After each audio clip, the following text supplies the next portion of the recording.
Assalamualaikum warahmatullahi wabarakatuh.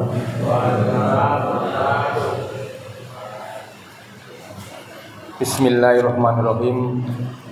Assalatu wassalamu ala sayyidina Muhammadin wa ala alihi washabihi ajma'in.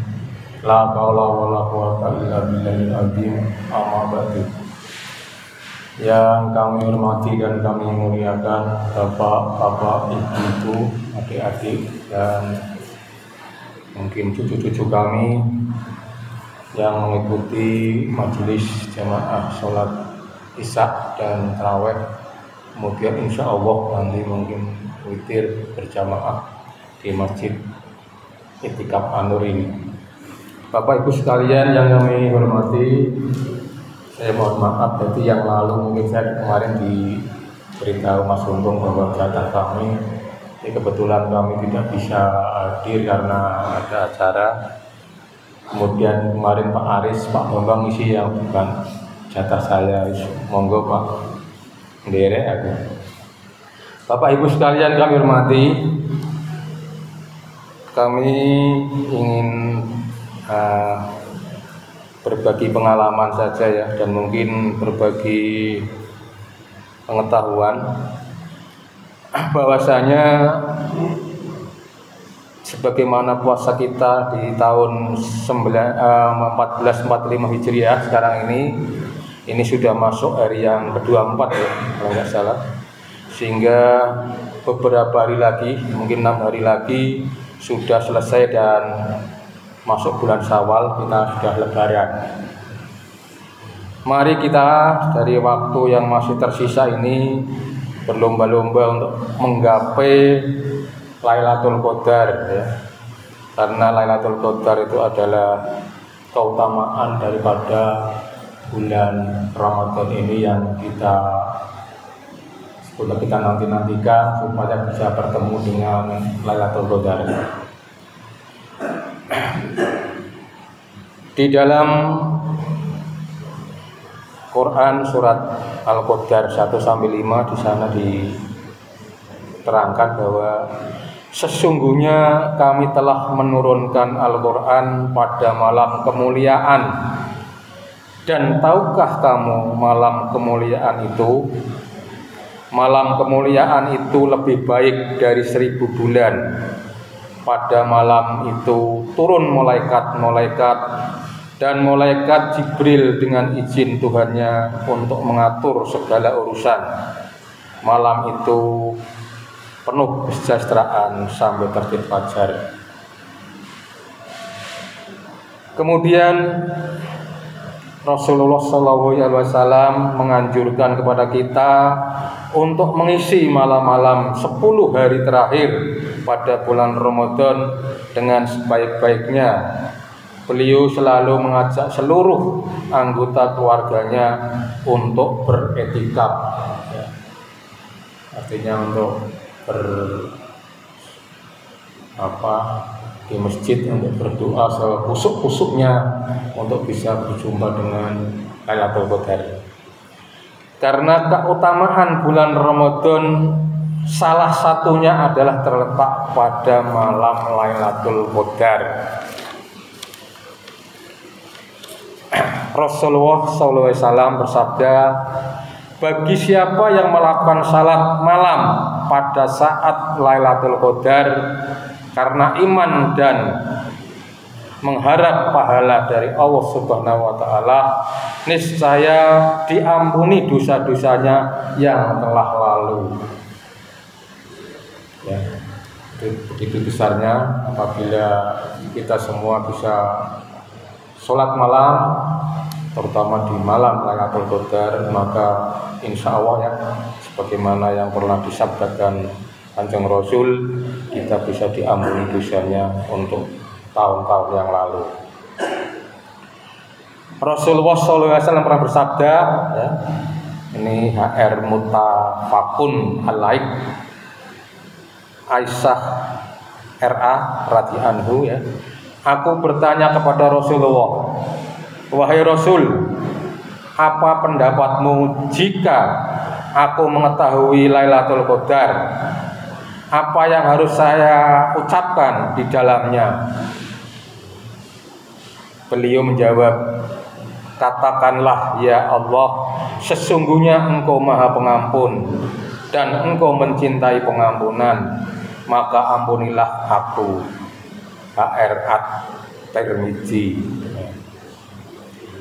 Kemudian yang menjadi pertanyaan, kapan datang dan apa wujudnya Lailatul Qadar, kan gitu. Kita kadang-kadang menduga-duga Lailatul Qadar itu apa, wujudnya apa ya. Nah, ini. Rasulullah SAW menyebut pada malam yang ganjil pada 10 hari terakhir bulan Ramadan, yaitu Bukhari Muslim, jadi waktunya ya. Kemudian wujud tanda-tandanya ini oleh Syekh Ibnu Utsaimin. Ini yang diberikan tanda-tanda umum. 1. Kuatnya cahaya dan sinar pada malam itu. Jadi kalau kita berada di kegelapan, ya, jadi jangan di bawah penerangan listrik. Kita melihat keluar, di luar ada cahaya yang kuat dan terang, ya, itu adalah tanda-tanda daripada Lailatul Qadar. Kemudian yang kedua, adanya ketenangan hati orang-orang mukmin dibanding malam-malam sebelumnya. Jadi rasanya itu tentrem ayem gitu ya, berbuka ya, makan minum manis, makan dengan apa adanya pun ya rasanya ayem tentrem gitu ya. Kemudian yang ketiga, ada angin bertiup tenang, semilir. Kemudian orang yang salat mendapatkan kenikmatan terhadap orang-orang yang terdahulu ini ya. Itu banyak yang bermimpi ketemu Tuhan. Nah, ini dialami oleh para sahabat Rasul. Jadi umat yang sekarang saya kira nggak mungkin ya bisa diwerui atau melihat Tuhan ya dalam mimpinya. Kemudian yang keenam, pagi harinya matahari terlihat tidak silau. Nah, ini tanda-tanda pada malam itu adalah malam Lailatul Qadar.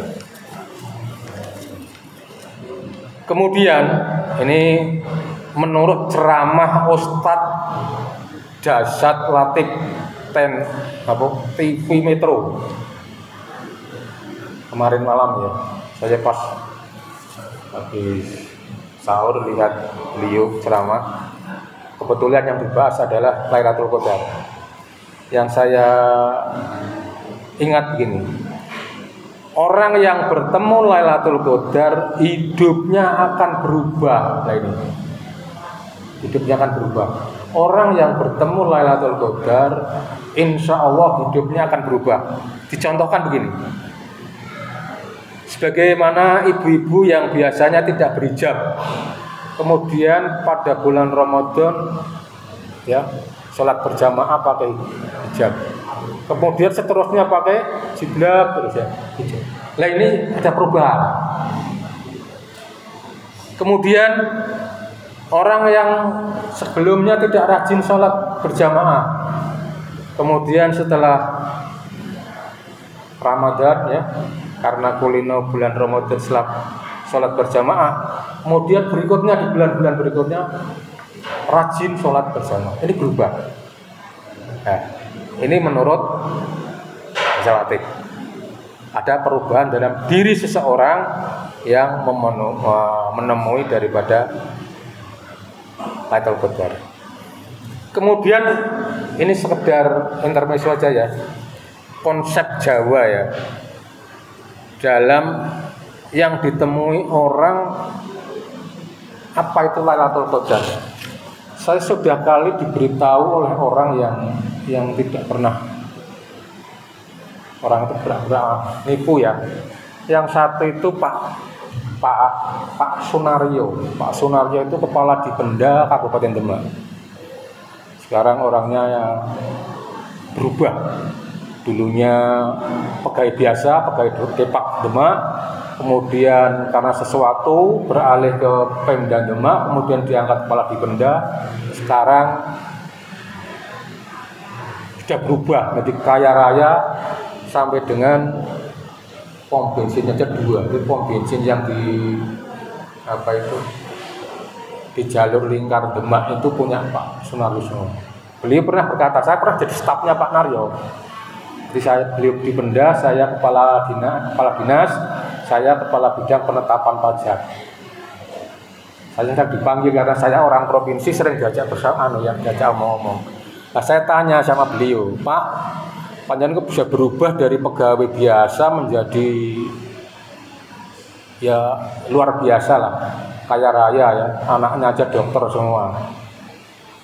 Dia bercerita pada suatu malam ya ini nih yang kaitan Al-Qadar. Beliau keluar, jadi pada waktu dia menjumpai tanda-tanda seperti saya sampaikan tadi, dia keluar, tidak di rumah, berjalan-jalan mengelilingi jalan di Demak itu. Pada suatu ketika yang menjelang subuh, dengan angin yang semilir itu, dia ujuk-ujuk itu seperti kena lemparan rantai kecil itu ya, rantai yang untuk itu piak kita nggubet di kakinya gitu. Beliau adem rasanya katanya, adem seperti ini, adem sampai dia tidak jalan jongkok karena dingin itu. Nah, itu yang satu. Itu di samping tanda-tanda tadi, kalau yang menjumpai ke seseorang itu ada tandanya tertentu ya. Itu yang pernah saya diberitahu oleh beliau yang pernah mengalami atau ketemu kali tergoda seperti itu ya. Kemudian yang lain juga, ini banyak ya, saya juga pernah diceritain mbah saya juga seperti itu ya. Mbah saya kebetulan lurah di sana di daerah Comal ya, seperti itu. Alhamdulillah setelah ada itu ada perubahan yang luar biasa ya.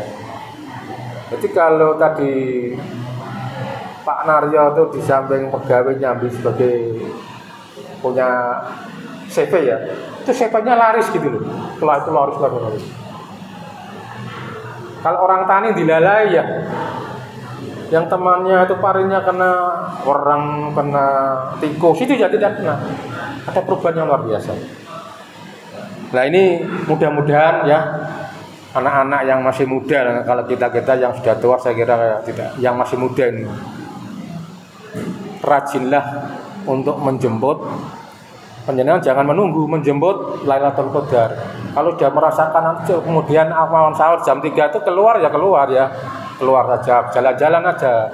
Mbok menawa kepethuk itu, kalau kepethuk ada perubahan, di samping perubahan ya, mental spiritual, perilaku yang baik, mbok menawa ada perubahan itu nasib dan lain sebagainya ini. Gitu.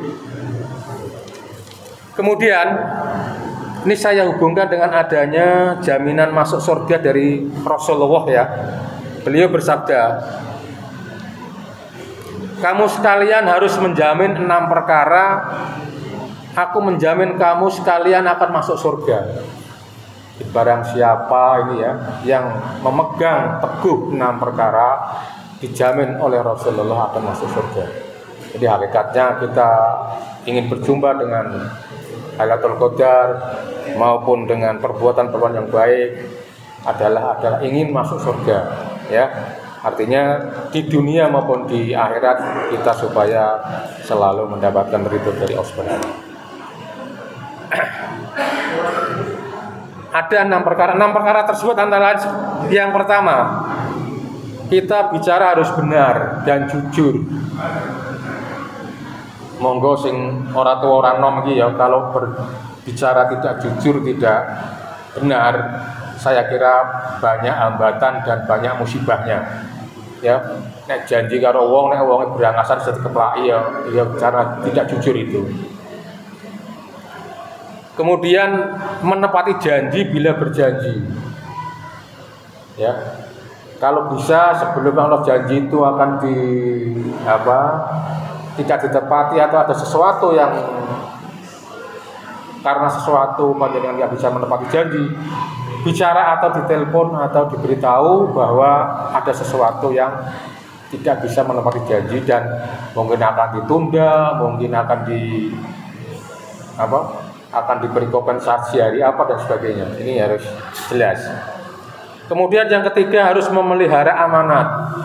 Ya, barang siapa yang diberi amanat, baik oleh Allah Subhanahu Wa Taala maupun oleh orang tua atau oleh orang lain yang memberi amanat, kalau panjenengan sanggup, maka amanat itu harus dilaksanakan. Ini. Kalau ada yang tanya, Pak, apa Tuhan memberi amanat pada kita? Iya. Kita itu khalifah di muka bumi, ya. Tuhan memberi amanat supaya kita untuk menjaga bumi dan isinya.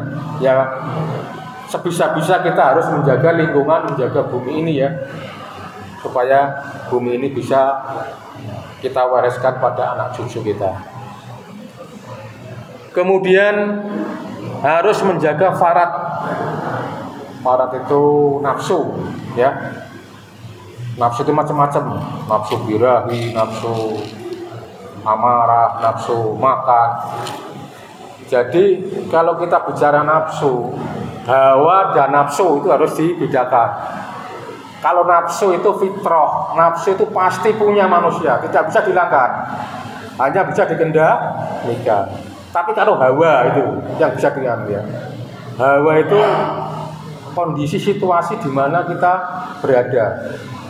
Nah, ini harus kita bisa mengendalikan hawa dan nafsu. Kalau kita menghilangkan tidak bisa, tapi mengendalikan hawanya itu dikendalikan. Kemudian tundukkan penglihatan. Jadi kita kalau berjalan itu jangan dengangak gitu, katanya begini. Kita harus tunduk ke bawah. Yang dengangak so nabrak-nabrak kan gitu, kan? Kemudian peliharalah tangan kalian. Jadi jangan gratil, ya. Ada orang yang namanya penyakit gratil. Anggar ono barangnya wong itu njupuk. Padahal dia punya di rumah tapi kepingin ngambil. Ini namanya kleptomani menurut hukum itu. Nah, itu harus dicegah. Jangan sampai tangan kita gratil. Melaku enteng-enteng ini ono wit mangklung sutik disoek. Gratil, Pak. Kan nggak salah ini, ya toh? Gratil, kucing lewat ngorot di patah, itu kan gratil. Gitu? Ini dihindari. Ini diriwayatkan oleh riwayat Ahmad, ya. Jadi ini beberapa catatan saya tentang menggapai atau ya menjemput daripada Lailatul Qadar.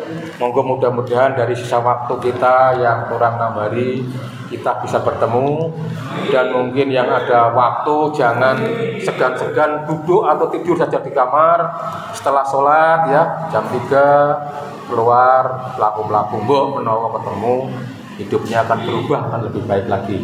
Terima kasih. Ada kurang lebihnya mohon maaf. Wassalamualaikum warahmatullahi wabarakatuh. Terima kasih.